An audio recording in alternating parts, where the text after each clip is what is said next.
ಮಂಗಳೂರು ಹೊರವಲಯದ ಕುದ್ರೋಳಿಯ ಕಟ್ಟಡವೊಂದರಲ್ಲಿ ಕಾಣಿಸಿಕೊಂಡ ದಿಢೀರ್ ಬೆಂಕಿ.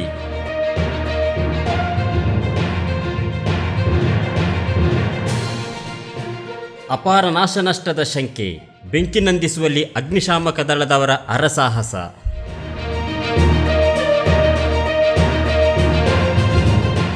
ಮಂಗಳೂರು ಹೊರವಲಯದ ಕುದ್ರೋಳಿ ದೇವಸ್ಥಾನ ದ್ವಾರದ ಎದುರುಗಡೆಯ ಪ್ರೀತಿ ಕಾಂಪ್ಲೆಕ್ಸ್ನಲ್ಲಿ ಕಟ್ಟಡದಲ್ಲಿ ದಿಢೀರ್ ಬೆಂಕಿಯೊಂದು ಕಾಣಿಸಿಕೊಂಡಿದೆ.